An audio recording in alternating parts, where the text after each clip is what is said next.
top story. Search teams... Hello from Sasha and me and welcome to the programme. First tonight, a day at the seaside that ended in tragedy.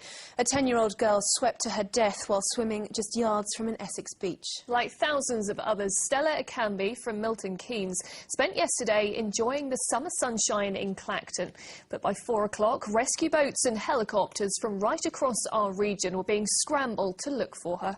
And while a father and son from Hertfordshire heroically saved her friend, Stella wasn't seen again until her body was discovered this afternoon. Well, our correspondent Victoria Webb joins us now from Clacton Seafront. Victoria, a terrible tragedy. Yes, terrible, and a very strange day for families coming to Clacton today because they've been confronted with police tape and search teams going up and down the beach all day long. You can see this evening flowers have been left down there on the beach close to the spot where Stella's body was found in the sea. This afternoon, it was late afternoon, where the police helicopter was hovering in the skies above me. The RNLI lifeboat and the police boat were in the sea just at the end of that groin. Everyone on the beach stopped what they were doing. They were all looking out to sea, and as those boats rowed off, it became very quiet after that, obviously because the search teams were no longer needed. All day, hopes had been fading. Then, at 4:45 this afternoon, the news that everyone had been dreading. The body of 10-year-old Stella Akambi from Milton Keynes was pulled from the sea close to where she was last seen almost exactly 24 hours earlier. When people have this type of accident, often they go under the surface. And because the sea isn't clear like it is in the Mediterranean, it can make it very difficult for us to search. Most people inform the Coast Guard, as it was done in this incident, as quick as possible, which gives us the best chance. This is just one of those tragic accidents. The search began at 4 o'clock yesterday when the girls got into trouble just yards offshore on a stretch of beach opposite Trafalgar Road, not far from the pier. As one girl and her rescuer were taken to Clacton and District Hospital, helicopters and boats began searching for her friend. By this morning, the search stretched from West Mersey up towards Holland-on-Sea. Stella was on a day trip with her friends and her friends' parents from Buckinghamshire. It's thought the two girls were swimming in 4 to 5 feet of water just out of their depth. Those on the beach did all they could to save them. We had 2 helicopters. The police helicopter was up, and also the search and rescue RAF helicopter was up. So we had a lot of eyes looking, and unfortunately nothing was found. This is the section of the sea where the girls were playing. It's a popular part of the beach close to the pier and also the beach patrol. Now, since the search began, divers have been concentrating on the area around the groin, which is where Stella failed to surface.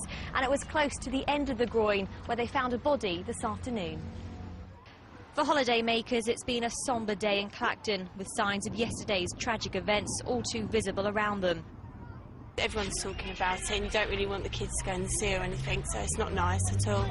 If we would have known about it, we probably wouldn't have come down here today, really. You can see it's quieter and people are more... It's not the happiness. It's really, really upsetting. I think generally everyone's sort of concerned and keeping the children out of the water and everything. Stella's mum arrived in Clacton from Milton Keynes last night and has been supported by family liaison officers from the police. It was only the previous weekend that 7 youngsters had to be rescued from the sea in Clacton, and lifeboats are often called out during the summer months. Tonight, though, the most poignant warning of all, a young life lost on a calm summer's afternoon. Victoria, as you were saying earlier, it's been a difficult time for other families visiting today. What is the message being given to them tonight? Well, the Coast Guard is saying, still come here, come to the seaside, enjoy yourselves, but be wary and try not to get out of your depth. A formal identification of Stella's body is still to take place. Obviously, her family have been informed. An investigation will now take place into the circumstances surrounding her death. Now that her body has been found, we are expecting police to open this part of the beach up again, but I'm sure it'll be a while before day trippers and people living here come to terms with what's happened. Victoria, for now, thank you very much. 10 days after being freed from his prison sentence on compassionate grounds, the great train robber Ronnie Biggs left the Norfolk and Norwich University Hospital this afternoon. The 80-year-old is now in a nursing home in North London, close to the home of his son, Michael. Our correspondent Neil Bradford joins us now from the scene of the great train robbery near Ledburn in Buckinghamshire. So, Neil, today's news is very close to the anniversary of the robbery, isn't it? Yes, that's right. It's actually 46 years and 9 days since Ronnie Biggs and a gang of 14 others robbed the London to Glasgow mail train here of £2.6 million. But Ronnie Biggs' role in that crime was said to be relatively small, and it wasn't that earned him the notoriety. It was his subsequent escape from Wandsworth Prison, a high-security prison, and his 3 decades on the run. Ironically, if he'd served his 30-year sentence, he would have been a free man long ago. But today, he finally left hospital and moved to his new care home.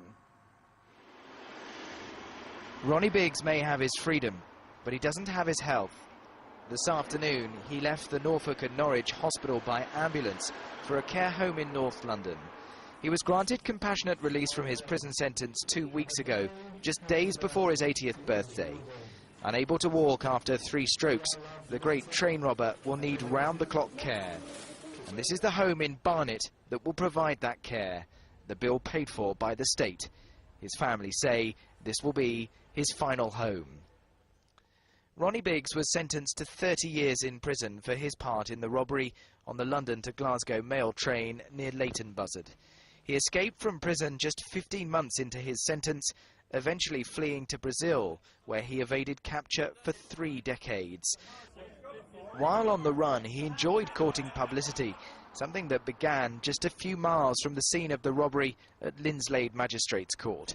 It was here that the public were first introduced to the gang that would become known as the Great Train Robbers, a status Biggs enjoyed from the start. More than 40 years on, the heist is still a big topic of conversation in the local area. The Axe and Compass even serves a great train robbery brew. Drinkers there think Biggs should now live his final days a free man. I think he should have come out a little while ago, personally. You know, I think they've carried it on a bit too long. A lot of people in the country these days get put away for a lot more, and they do serve less time. So, you know, I think certainly he should be out. Yeah, definitely. Well, I suppose you still got to serve some of your time because he did abscond, didn't he? So I think, yeah, but he's ready to go now. I think he's no danger to it. I think he just looked after now, really. I think. Ronnie Biggs arrived at his new care home shortly after 5 o'clock this evening, finally swapping a 24-hour guard for 24-hour care. So Neil, obviously a free man, but he's still a very desperately ill man. Yes, his release from hospital was actually delayed for 2 weeks while a tube was removed from his stomach, which he was being fed through. His family have maintained all along that he is no threat to society. He's suffered from 3 strokes. He's unable to walk, barely able to talk, and at this care home will need 24-hour care. And earlier on, his son Michael gave us this update on his condition. Hopefully, you know, he'll start getting better, you know, but still extremely weak and ill, you know, apart from the facts, you know, the reports that have coming out that he's doing a fantastic recovery and etc. You know, I think time will show that, you know, he's still a very sick man. Now, as a free man, that care will be paid for by us, the taxpayer. It's being funded by the state. He's entitled to everything any other 80-year-old is entitled to, including his weekly state pension of £95 a week, backdated to August the 7th. That was the date that he was officially released from his prison sentence. Now, given the controversy that his release from prison has caused, not just here near the scene of the robbery, but throughout the country, I doubt that will go down well with some. Neil, thank you. Now.